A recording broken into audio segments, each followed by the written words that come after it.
ناظرین کرامی، عربی لغت میں ہر اس چیز کو جن کے نام سے پکارا جاتا ہے جو نظر نہ آ سکے۔ اللہ تعالیٰ کی ایک مقرر مخلوق فرشتے بھی انسانوں کو نظر نہیں آتے، اس لیے عربی لغت میں فرشتوں کو بھی جن کہا جا سکتا ہے۔ اور اسی طرح جنت بھی انسانوں کی نظروں سے پوشیدہ ہے، اس لیے عربی لغت میں بہشت کا نام جنت ہے۔ لیکن اصطلاح کے اعتبار سے جن وہ جاندار ہے جس کا جسم آگ اور ہوا کا مرکب ہے، اور مادہ کی لطافت کی وجہ سے یہ مخلوق اس چیز پر قادر ہے کہ کوئی بھی شکل اختیار کر لے۔ یہ مخلوق وہم اور خیال کی قوت سے مختلف خوفناک سے خوفناک اور خوبصورت سے خوبصورت شکل میں تبدیل ہو سکتی ہے۔ ان میں سے جو مخلوق انسانوں کو ستاتی ہے اور اللہ کی نافرمان ہے اسے شیطان، جبکہ جو نیک اور غیر مضر ہیں ان کو جن کہتے ہیں۔ اور چونکہ ان میں برائی بھلائی کو سمجھنا اور دوسری حیوانی خصلتیں پائی جاتی ہیں، اس لیے یہ مخلوق بھی شرعاً احکام الہی کی مکلف ہے۔ معزز ناظرین، ایک روایت میں ہے کہ اللہ تعالیٰ نے اپنی قدرت کاملہ سے ایک آگ پیدا فرمائی۔ اس آگ میں نور بھی تھا اور ظلمت بھی۔ تو اللہ تعالیٰ نے نور سے فرشتوں کو پیدا کیا اور آگ سے جنات کو، اور باقی دھوئیں سے شیاطین کو پیدا کیا۔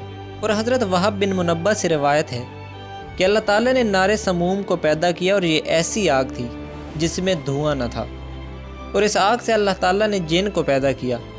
اور اللہ تعالیٰ کے قول وَالْجَانَّ خَلَقْنَاهُ مِن قَبْلُ مِن نَارِ سَمُومٍ کی بھی یہی معنی ہے کہ اللہ تعالیٰ نے اس جان سے ایک عظیم مخلوق کو پیدا فرمایا اور پھر اس کے لیے ایک بیوی پیدا فرمائی، اور اس طرح سے ایک جوڑے سے جنات کی افزائش نسل ہوئی اور پھر قبیلے کے قبیلے بن گئے۔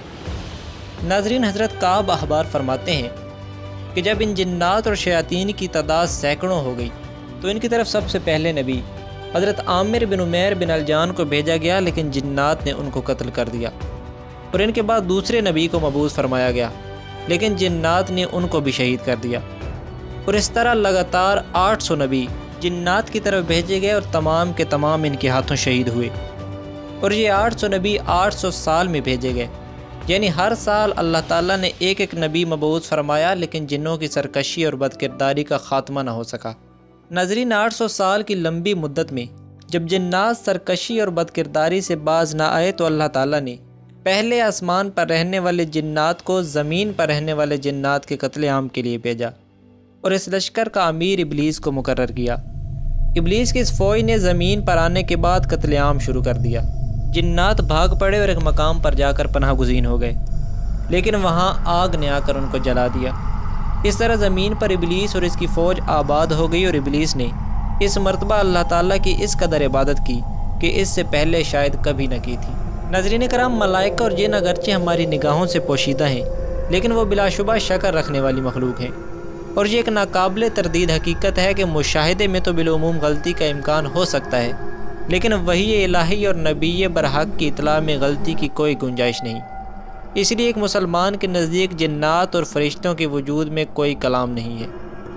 ناظرین، روایت میں آتا ہے کہ جو جنات عورتوں اور مردوں کو ستایا کرتے ہیں وہ بہت سی قسم کے ہیں۔ ایسے جنات کی 70 قومیں ہیں، اور ہر قوم کے 70,000 قبیلے ہیں، اور ہر قبیلے میں 70,000 افراد ہیں۔ اگر آسمان سے ایک سوئی پھینکی جائے تو وہ زمین پر نہ گرے گی بلکہ ان کے سروں پر آ کر رک جائے گی۔ ناظرین، قرآن حکیم میں جنات اور ملائکہ کا تذکرہ 118 مقامات پر آیا ہے، اور اللہ تعالیٰ کی آخری کتاب میں جگہ جگہ جس مخلوق کا ذکر ہے تو کوئی بھی صاحب ایمان انسان اس کی وجود کی تکذیب کیسے کر سکتا ہے۔ معزز ناظرین، ہم آنے والی ویڈیوز میں جنات کے حوالے سے حیرت انگیز اور دلچسپ انکشافات کرنے والے ہیں۔ اگر آپ نے ابھی تک اس چینل کو سبسکرائب نہیں کیا تو اسے سبسکرائب کر کے بیل کے آئیکن کو پریس کر دیں تاکہ آئندہ آنے والی کسی بھی ویڈیو کی نوٹیفیکیشن آپ سے مس نہ ہو۔ مزید آنے والی ویڈیوز تک ہمیں دیں اجازت۔ اللہ حافظ۔